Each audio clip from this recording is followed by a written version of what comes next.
Ô, Giovana Kiel, você falou sobre que não gostou do jogo do São Paulo, tanto o primeiro, de fato...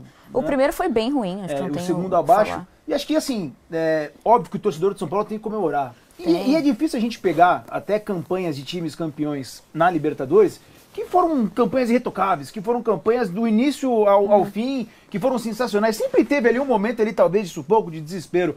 Agora, o Atlético Nacional, acho que, se a gente, no geral, analisar, ele foi melhor. Se o futebol talvez fosse justo, o Nacional passaria, né? Mas o São Paulo foi eficiente. No momento que foi melhor, ele foi eficiente, né? Exato. Eu acho que o São Paulo, o primeiro jogo, não tem nada de bom para tirar. E uma coisa que me chamou muita atenção é que alguns personagens que foram muito mal no jogo de ida conseguiram retribuir de alguma forma na volta. Como, por exemplo, o André foi muito mal na ida. A bola parecia que estava quente, quando chegava no pé dele, espirrava. Ele conseguiu fazer coisas diferentes, não só o gol, mas conseguiu fazer pivô, conseguiu cadenciar o jogo em alguns momentos, conseguiu dar bons passes, se apresentar melhor.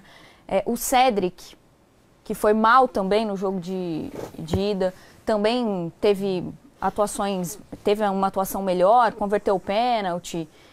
E acho que o São Paulo tem muito que agradecer também à sua torcida. A torcida empurrou demais o São Paulo ontem, a todo momento. É uma torcida que, para os mais novos, não viveram as glórias do São Paulo, mas sabem o quanto o São Paulo pode ser gigante em noites como essa de Champions. E está numa sequência incrível de 17 jogos sem perder na Libertadores, que eu falei? De Champions. Então é porque eu já tô colocando o São Paulo nesse patamar. Entendi. Porque a gente passa, Thiago. Perfeito. Não, falha minha, porque ontem a gente viveu dias de Champions também, então... Hoje também. Misturando. Mas acho que o São Paulo teria um nível histórico aí pra... não, mas eu acho que... Pra estar numa prateleira com personagens de Champions, maiores times do mundo, dá pra estar com esses personagens mas o interessante é que, assim, o Atlético também tem sua potência, acho que tem jogadores... O Rinestrosa é um jogador que eu até hoje não entendo...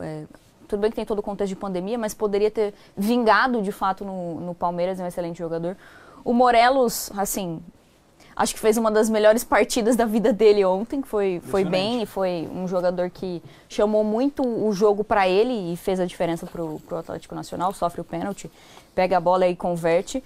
Mas, de novo, quero ressaltar a figura do Rafael, como eu já falei muito nos últimos dias. Acho que o Rafael precisava desses 2 jogos, porque vinha sendo muito questionado, as pessoas estavam colocando o Rafael no patamar no qual ele não pertence. Eu entendo que não é um craque de bola, mas é um bom goleiro e já foi muito importante para o São Paulo em momentos complicados. E as pessoas têm memória curta e esquecem. E, de novo, o Rafael provando que pode, sim, ser um dos principais e tão importantes jogadores nesse momento que está passando o São Paulo, num momento com muitas lesões, né? O São Paulo tem, na minha opinião, um elenco qualificado, mas é um elenco que sofre demais com lesões. E acredito eu que poderia ter tido mais potência nesse momento se tivesse um elenco mais completo.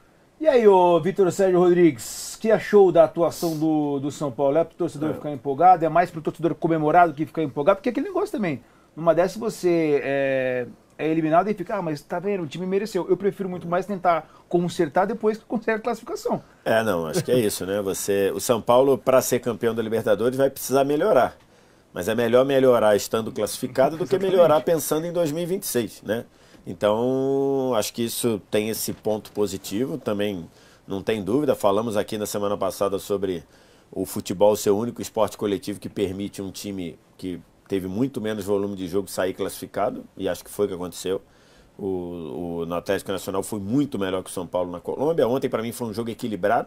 Se você pega as estatísticas, foi bem equilibrado. Se você pega domínio ali em partes do tempo, você vê o São Paulo muito bem nos primeiros 20 minutos, depois o Atlético Nacional equilibrando ali, mas sem gerar muitas grandes chances. O Rafael faz uma defesa do Morelos na reta final do primeiro tempo, depois pega a bola do Rinestrosa e vai muito bem no rebote no segundo. Então, assim, não teve... Acho que o problema do São Paulo ontem foi que ele fez 1-0 muito cedo e depois não conseguiu controlar o jogo.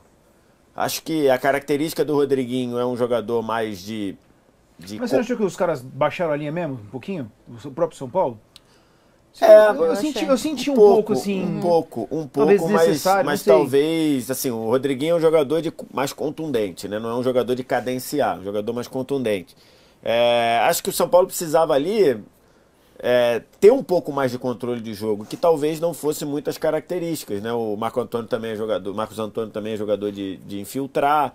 Então, assim, o Bobadilla ontem fez um jogo abaixo do que vinha fazendo. Então, acho que ali nessa hora que ele não conseguiu controlar, o Atlético Nacional não imprensou o São Paulo como foi na Colômbia. Mas a bola estava toda hora rondando ali, toda hora. E jogo de Libertadores é isso, né?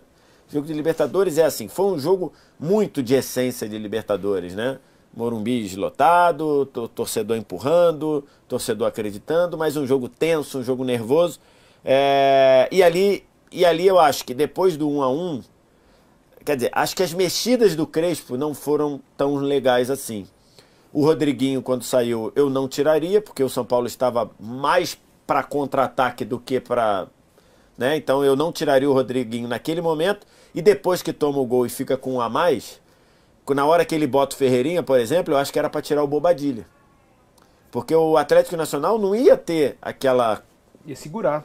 Né? Ele até ia tentar atacar alguma coisa, mas... Então, assim, eu não tiraria o Rodriguinho naquele momento. Eu até estava pensando na minha cabeça, já estava meio com sono, já estava pensando que o Lucas tinha entrado depois da expulsão, não, ele entra antes. Antes, não era para ter botado o Lucas, porque o Rodriguinho era um cara de puxar contra-ataque, algo que o São Paulo não funcionou bem ontem. Então, talvez, e depois que tem a expulsão, quando ele tira o André Dias para botar, o André Silva para botar o Ferreirinha, eu acho que era melhor tirar o Bobadilla. O Bobadilla não fez um jogo bom ontem.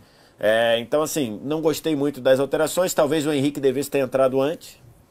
Né? O Henrique entrou bem. O Henrique vem numa boa O Henrique entrou bem. Muito bem. E aí você ou tirar o Bobadilla ou desmontar os 3 zagueiros. E aí ele faz isso. Ele desmonta os 3 zagueiros, faltando 2 minutos para acabar. Tudo bem que teve 8 de acréscimo, daria 10 minutos. O Henrique jogou 10, 11 minutos. Mas já que você tá com um a menos, com um a mais, poderia ter desmontado 3 zagueiros antes. Então, assim, não gostei das alterações do Crespo ontem. Mas no fim, é o seguinte, jogo tenso, jogo nervoso, e o São Paulo vai ter a chance de melhorar, de evoluir nesse um mês, mais classificado, e não pensando em 2026. Se o São Paulo fosse eliminado ontem, ia pensar em 2026. Porque, né, ou pensar para buscar uma vaga na Libertadores. Porque para título brasileiro é meio irreal pensar, né? E talvez até, Mauro, não sei se tem elenco para isso, porque muito se fala da intensidade que o São Paulo joga no Campeonato Brasileiro e também na Libertadores. Meio que não é, essa conta não vai fechar. Não. Essa conta não vai fechar. Então seria meio que, seguindo aí a lógica, a Libertadores as fichas que a gente tem aí, a gente vai apostar meio que tudo na Libertadores. Então, tem que ser assim? Tem que ser, até porque saiu fora da Copa do Brasil. O time do São Paulo é muito bom, o elenco nem tanto. Embora agora vai ter um reforço do Rafael Tolói, mas o São Paulo já de algum tempo tem sofrido com lesões, né? Lesões que são sérias, de muito tempo. Até as que não pareciam tão sérias como a do próprio Lucas demoram muito tempo, e aqui não é crítica, é uma constatação. Aliás, é outra das tantos desserviços que a imprensa esportiva brasileira faz, de uma maneira absolutamente irresponsável, a maneira como a gente analisa departamento médico, fisioterapia e fisiologia de clubes. Onde já se viu, sem cara... nenhuma base. Nenhuma base. Mesmo quem tem base, o que acompanha, por uma questão de ética médica, e a gente não tem a menor ética jornalística e pessoal. O que a gente faz com médicos de clubes... Um abraço para o José Luiz Junco, né, inclusive. Pois é. Então, assim, bem colocado. Assim, é um negócio inacreditável que a gente faz, ou super crível, né? Ainda mais no mundo. Ainda quando é um influencer, ainda na mídia, tal, ok, mas é jornalista, né? Gente que a gente fala dos médicos dos clubes, e alguns pagam esse preço porque fica reverberando num cartola mais amador do que a gente e sobra. Já sobrou para vários profissionais muitas vezes, e muitas vezes, primeiro, são coisas da medicina e do corpo humano, cada um reage de uma maneira, e muitas das vezes são de pessoas absolutamente irresponsáveis, mais do que a gente, jogadores, né? Desculpa o termo, mas não tem outro termo. Vagabundos que não se tratam como devem, que chegam bêbados para tratamento, e já dá para imaginar um caso específico. Mas voltando aqui. Eu vi uma galera na minha cabeça. Pois é, basta um só. Tudo bem. E outra coisa, está provado que o álcool, ele drena energia. Cada vez mais. Drena energia em qualquer situação, né? E na recuperação. Então, mais ainda, e a condição física do atleta... Há uns 30 anos até podia, hoje não tem mais Exatamente. condição. Exatamente. Precisa ser um gênio, mesmo gênio também não conseguiria. Mas voltando ao São Paulo, é o que já foi falado aqui, pelos 180 minutos o América foi bem melhor, o América Atlético foi bem melhor, né?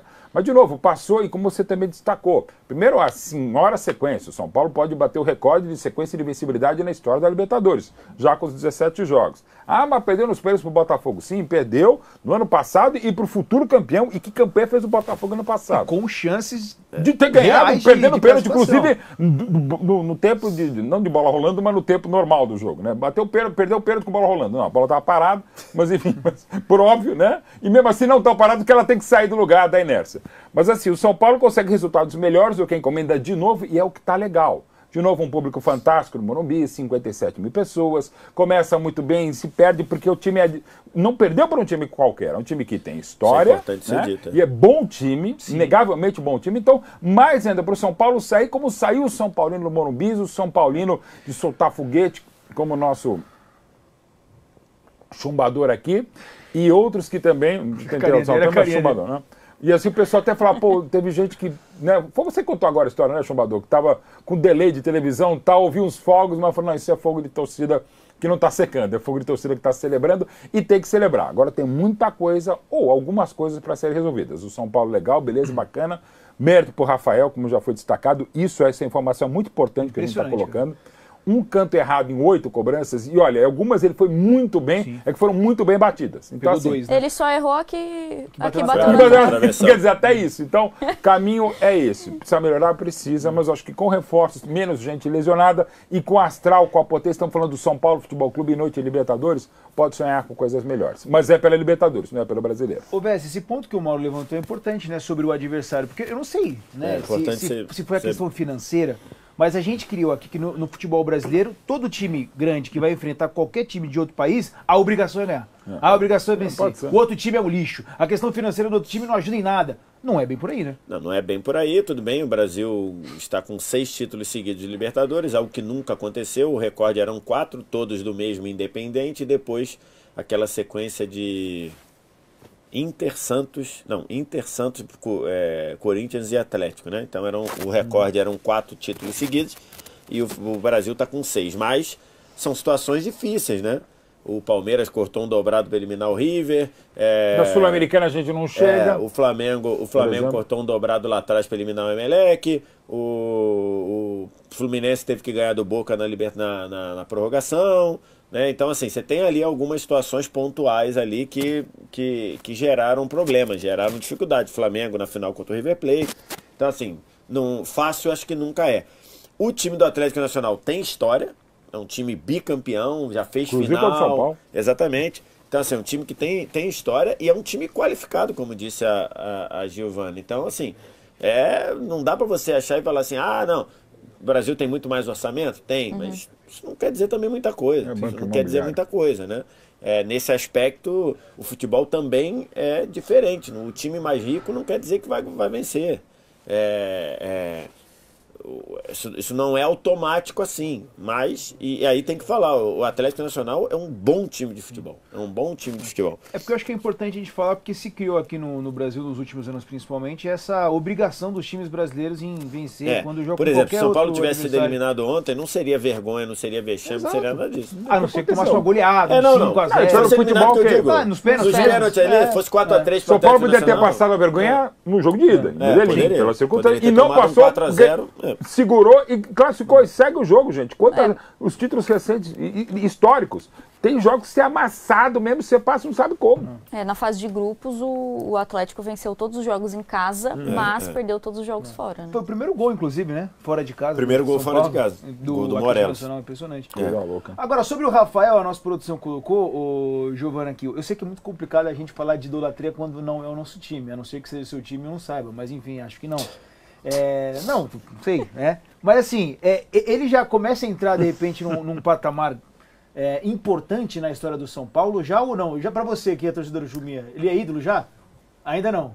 Então, mas que tá aí depende. A gente já teve essa discussão. Eu acho que só o torcedor pode falar e talvez a torcida fique até dividida. Porque uma vez. E dentro da própria torcida, dependendo da geração, tem percepções diferentes, né? Tem percepções diferentes. Para pegar rapidinho, o Rogério Ceni até 2004, quando o São Paulo pede para o Once Caldas, ele era para muitos pé frio.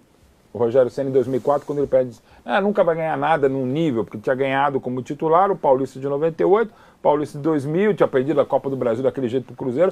O Rogério Ceni, para muita gente do São Paulo, até 2004, ele era pé frio. E ano seguinte aconteceu o que aconteceu, né? Como artilheiro do São Paulo, em 2006. Eu não sei, tem muita gente que considera o Luciano ídolo, por exemplo.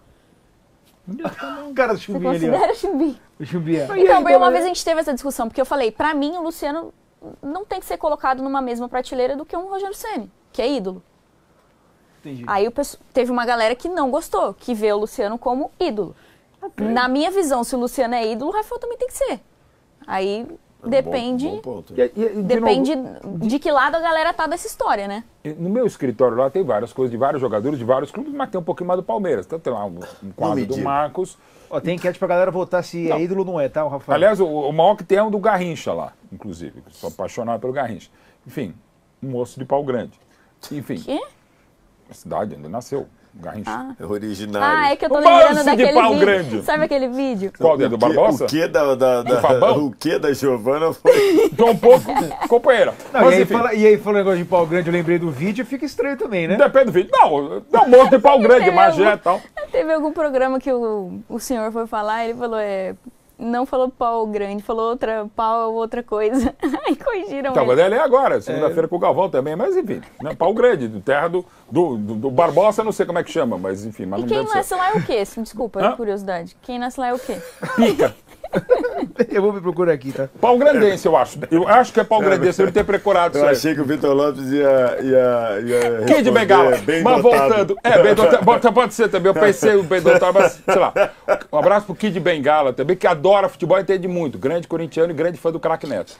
Voltando, assim, gente, idolatria, você pode ser, e de novo, é Sim, vai de absolutamente pessoal, individual, subjetivo. Eu, por exemplo, outro dia eu fiz no Flow lá, meus ídolos do Palmeiras, fui escrachado por considerar alguns ídolos e fui escrachado por não considerar o Valdívia ídolo. Já citado nesse programa, sem ser citado o Valdívia. Então, assim, sendo mais explícito. Bom entendedor, exato. pingueleto. Volta a fita. Mas, enfim, e de novo, é de cada um. Jogou para ser ídolo, mas teve comportamento fora de campo que não. E é de cada um, gente. Não tem idolatria. E em outros campos também, até tem gente respeitando sempre a questão religiosa, que não pode ter idolatria. Ok, de novo, no futebol, na música, tudo que se for.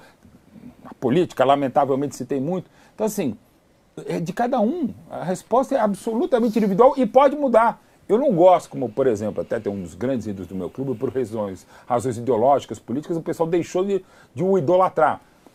Cara, de novo, eu não vou numa pizzaria e pergunto, opa, quero uma de mussarela e vem cá, o chefe vota em quem? Perfeito, mano. Perfeito, mano. Perfeito, cara. Porque outro dia mesmo um cara me botou, eu não vou ver você na transmissão aí porque você é um cara de esquerda. Não tem problema nenhum, não precisava nem avisar, então vê no outro canal, embora o jogo fosse exclusivo. Então assim, de novo, cara, sabe? Ok, legal, né? Mas ô Vess, analisando, daqui a pouco a gente vai escutar o Crespo, mas em termos de desempenho, como jornalista aqui que construiu o Rafael? Tem um ponto que é o seguinte, o Rafael, ele é o primeiro goleiro que consegue fugir da dificuldade que é vir na esteira do Rogério Ceni, né? E só para fazer um paralelo aqui, e aí até hoje o United patina na substituição do Alex Ferguson. Já são 12 anos. Já são 12 anos. Ele sai em 13, chega em 86, fica até 2013. E já são 12 anos e você tá lá. E já passaram Van Gaal, já passaram Mourinho e por aí vai. Solskjaer. Né? Então, Solskjaer, David Moyes, que foi o The Chosen One, né? Foi o escolhido, e por aí vai. Tem Hag. Então, assim, todos os tipos de treinadores passaram, de perfis diferentes, de idade diferente, de estágio de carreira diferente, e ninguém consegue fazer funcionar.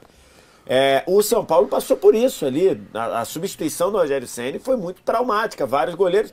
O Rafael começou com desconfiança, não porque era o Rafael, porque qualquer goleiro na esteira do Rogério Ceni começou com desconfiança. E aí eu sempre falo isso, eu falo muito isso para goleiro novato, que é, o goleiro novato começou no time e fala assim, cara, ele tá indo muito bem, achamos o goleiro. Eu falo, espera falhar. Como ele reage à primeira falha, é que você pode ver se achou mesmo um goleiro ou não. O Botafogo ali daquela época que nenhum goleiro funcionava, Lopes, Marcos Leandro, não sei o quê, o Botafogo vivia isso. O cara começava bem, quando falhava a primeira, desabava. O torcedor do Botafogo lembra bem, ali 2007, 2008, Júlio César, que foi o caso lá do jogo com o Figueirense.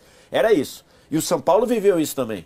E o Rafael foi o primeiro que chegou e falou assim, ó, eu vou assumir essa vaga. Começou, falhou aqui, falhou ali, e hoje ele é uma segurança no gol do São Paulo. Hoje, o que o Rogério fez nunca será esquecido e não pode ser esquecido, até porque, como disse o Mauro aqui do lado, quem vive de passado é quem tem história, e o que o Rogério fez nunca vai ser esquecido. Mas hoje, acho que a página da substituição do Rogério, repitam, atentem o que eu estou falando. 10 anos. Atentem o que eu estou falando. A página da substituição do Rogério está virada no São Paulo. A substituição do Rogério Ceni não é mais uma questão no São Paulo. Não estou apagando, muito pelo contrário, só para não dizer, porque vai ter gente dizendo. Mas o trauma de substituir o Rogério, o Rafael resolveu. E é um negócio tão impressionante que o Rogério, ele chegou ao São Paulo em 7 de setembro de 90, vai estrear mesmo em agosto de 93, e ele assume a titularidade do São Paulo em 97, quando o Zete vai para o Santos. Gente, o Zete, para mim, como goleiro, é do mesmo nível do Rogério, ou melhor, e foi um goleiro bicampeão mundial pelo São Paulo, de Libertadores, e era campeão mundial reserva do Tafarel na seleção. O Rogério ainda teve a pressão de substituir, para mim, até então, o melhor goleiro da história de São Paulo, que era o Zete. O Rogério é tão absurdo, com aquelas coisas que eu estou falando, ele levou 7 anos para começar, ou quase 8, para virar, porque não pouca gente do São Paulo, São Paulino, achava ele pé frio, que era um absurdo completo, né? E, enfim, mesmo. E aí, então, o Rogério já teve essa pressão. E realmente vamos completar agora em dezembro, 10 anos do Rogério Ceni, seu Rogério Ceni. Alguns goleiros de nível bastante discutível, aliás, um ainda estava até recentemente no São Paulo, e o Rogério Ceni teria seríssimas dificuldades para substituir o Rogério Ceni. Então, o que o Rafael está fazendo na muda e com muita qualidade de trabalho, não só nos pênaltis, é muita coisa. E ainda mais para um goleiro que passou, sei lá, 70% da carreira na reserva, né? E de grandes goleiros. E de grandes goleiros. Um deles citado aqui no programa, na abertura do Mauro, que era o Fábio. Então, assim, e um goleiro que, no momento de um trauma de substituir o Rogério Ceni, assumiu para si e conseguiu fazer. Ô, produção, quanto que estamos na enquete aí? A galera votou sobre ser ídolo ou não. 56% entende que não é ídolo, tá? O Rafael. Não tem só a votação do São Paulino aí, né? Mas, enfim.